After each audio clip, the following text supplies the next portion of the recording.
Hey everyone, it's Wingspan TT, the fourth best commentator on YouTube, and today I'd like to share with you one of the most boring matches ever. A match where almost nothing happens whatsoever, where there's almost no action, especially for the first 5 minutes. But wait, don't go anywhere, because there's a point for me to share this video with you today, and that point is playing extremely defensively, like kind of. I don't even know what to say exactly about it. It's just like sometimes the best way to win is to make sure the other players don't win. I wouldn't exactly say it's like a point starving thing exactly, but I want to share this video because it's really a match where the most interesting thing about it is that I spend so much time essentially not doing anything, and you'll kind of see how this works. Here, of course, I do get a lucky, I wouldn't say completely lucky, but fairly lucky first blood, 700 point hitting kill there. But the main thing that I was looking to do with this match was to beat Aaron, please. And A-R-U-N, Aaron, please. Whatever his name is. He is a legendary player, rank 50. I have played many matches with him, and you know, we went back and forth. We probably played like 4 or 5 matches together. I do have some of the footage recorded. He won some, I won some. We both got owned by another person a couple times. But this particular match, I just think is just different than some of the other things I've uploaded, especially recently.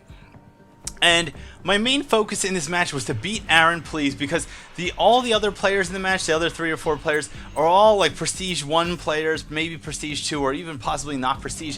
So as soon as I went into the match, I was like, these players are not going to be a threat. The only person who has a chance of beating me is Aaron, and I'm not trying to be arrogant, but I just think realistically speaking, now having played all the Assassin's Creed games, being Prestige 10, and you know, just kind of dedicating my strategic mind to playing this game, I'm like, alright, I gotta beat this guy. So the first situation here where he is my pursuer is very obvious to me. He's my pursuer, especially when there's so few different personas in the match. I'm like, alright, look, the longer I can waste his time, the fewer points he's gonna get in the whole match. Like, because he has to kill me in order to get points, he is either eventually going to get killed by his pursuer, or he's going to kill me and get points. So if I can kind of like waste his time long enough and force him to come at me in a really terrible way for some kill worth almost no points, worth fewer points than stuns, I can kind of like weed him out and hopefully kind of waste his time in a way also that'll allow me to pursue my own targets, find out where my targets are, get some kills, and then get away from him again. So kind of the longer I string him along, the better, because that means there's a longer section of the match where he's getting 0 points, even if I'm getting 0 points as well. Because I'm fairly confident in my ability to capitalize on an opportunity to look for a crazy situation and get lots of points off it. So I'm like, as long as I can string him along, I will be in the better here. And now you've noticed it's been 3 minutes in the match. I really haven't done anything other than hide from Aaron. So, or Aaron, as some people call him, but his name's actually not spelled that way. I assume he's like Brazilian, or if you're watching this video, dude, let me know how to pronounce your name. I have no clue. Arun, I want to say it is. Here's my target. I was gonna go for the poison dart. I hear the whispers. I immediately like, oh, I'm out of here. I'm out of here. And the other reason I want to play this way with him, and he's setting up a kill, he's getting in a position where he's like, oh, if Wingspan comes around this corner, I'll get an acro on him. Because I want him to get really pissed, I'm going to taunt him. I want him to feel like, oh, I get it, Wingspan is not going to let me just kill him. Like, Wingspan is not just going to walk into my traps. If I want to take his life, I'm going to have to do it the dirty way. I'm going to have to come in down and dirty. And here, I'm going to move up these stairs, so he's got to come here. I'm going to stay away from the edge so he can't get a ledge grab on me. I'm going to wait for him to come chase me over here. I'm going to force him to deplete his approach. I'm going to move away from the little thing that would give him an acro on me, because I was right next to this little box where, like, if he wanted to get me, he'd have to climb up on the box and get an acro. I'm like, I'm going to walk just far enough away from the box that he couldn't get an acro on me. So eventually, after all these 4 minutes of gameplay, he kills me for 75 points, and I get 100 points on my stun. Was it worth it? I think it was worth it, because once again, I'm not afraid of any of these other players. I'm only afraid of him, and therefore I am now ahead of him by 33%. So he got the 75 points, I got 100 points, I got 33% more points off that engagement than he did, and now I got 300 points off my poison dart. I see him there hanging around, literally. And I'm actually going to chase him because he's not my pursuer, he's not my target, and I figure, well, if he's neither of these things, he could be near my target, and instead, he stuns my target right near the edge for me, setting up a grab kill for 750 points, so rocketing me ahead, 1900 points, first place.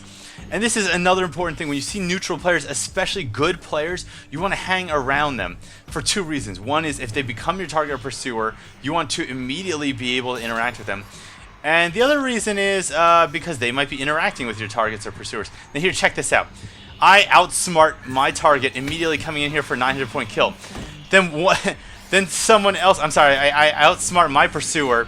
Then my target outsmarts me. Then my target kills my other pursuer. And then I get a new pursuer who comes and gets me while I'm stunned. This is something that only happens in Assassin's Creed multiplayer. This will not happen in Call of Duty. This will not happen in other fucking games like, I don't know, Halo or chess. This definitely won't happen in chess. Like, you've never seen interaction this interesting in chess.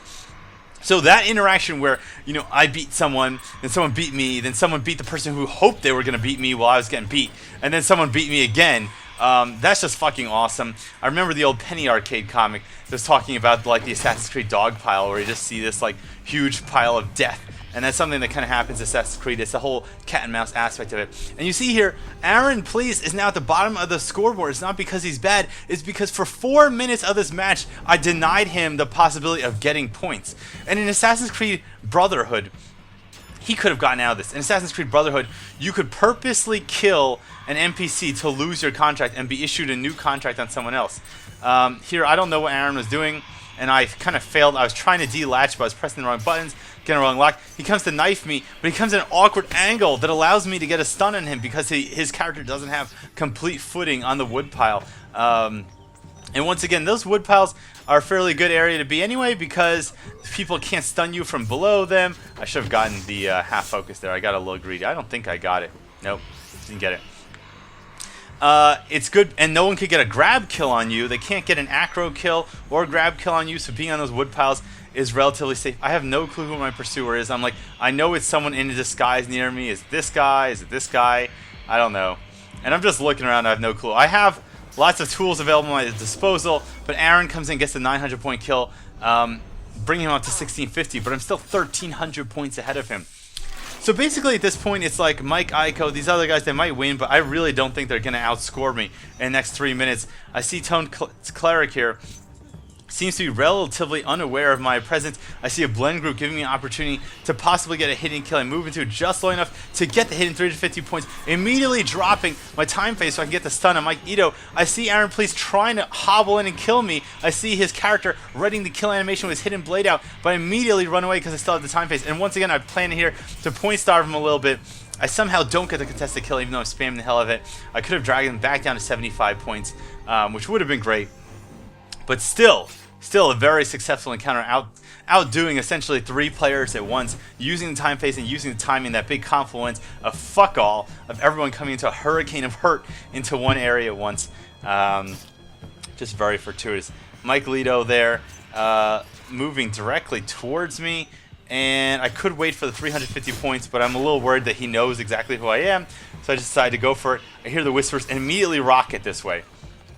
And that's another thing. When you hear whispers, in my opinion, one of the first things you have to do is you need to get somewhere where no one can surprise you. In this area right here, no one can acro me from here. No one can come up in a blend group without me seeing them from here. So basically, it's a very safe position. It allows me to be able to immediately identify who my pursuer is. And I see it's Aaron. And by now, he's got to be sick of my shit. Like, if this were like some kind of meme, he would just have like a "I'm sick of your shit" wingspan thing going on. I run away from him like an insane monkey. Like just a monkey craving the last banana on Earth. And Tone Cleric gets a kill on me, and some people are like, oh, Wingspan, you should be more careful. You were running away from Aaron so blindly that you got killed. But the reality is, I was totally willing because I don't want Aaron to be able to catch up to me. So I was willing to throw my life away and allow someone else to get the kill. And here, by the way, I set up the poison. I was hoping Aaron would run straight at me so I could run up this ledge and get an acro kill on him. You see now the poison dart ledge grab trick. You can do the same trick if you poison someone, stand near a ledge, and when they come at you, you run up the ledge and they get an acro kill on them for 675 points. That'd be 450 plus the acro 1.5 bonus multiplier. Here, I decided to move towards this crowd in the hope of using time phase to protect me from my pursuer. Now, I forgot, however, that my time phase is crafted for duration. I really had 10 whole seconds. I really should have waited a lot longer before moving in there on Toned Cleric, because it looked like she was just going to come right at me and give me a very easy stun. But I got impatient. I got nervous. I was just, I just felt like I was asking out a girl in 7th grade. Which, by the way, you should never do. You should never ask out a girl in 7th grade, because you know what? There's no girls in 7th grade that are worth dating. You're not going to end up with them. They're not like experienced lovers or anything like that. So really what's going to happen is you guys are going to go out on like 5 or 6 awkward dates. Your mom is going to drive you to the movie theater or something, and then what? You're gonna make out for 5 minutes or whatever. It's just not worth it. And by the way, I'm talking about when you're a 7th grader. Obviously, if you're a grown adult, you should not be dating 7th graders. That's fucking disgusting. What's wrong with you? And that's it. And that's the match. That is the match. So again, like, I wanted to just show this gameplay. Again, Aaron, please, great player. We played a lot of great matches. And I might actually upload some of our other matches, but they were very similar to the recent matches I've uploaded. I want to have something different. I wanted to showcase extremely defensive behavior, but also playing deathmatch in a very aware way, looking for your pursuers, moving into areas where they can't surprise you, identifying them, and then using neutral players as kind of a wall between you and danger, to set up really good kills. So everyone on Wingspan TET from TopTierTactics.com, I hope you enjoyed this video. I hope you'll like it. I hope you'll share it. I hope you'll send it to your mom, and I hope you'll come back next time. Until then, cheers.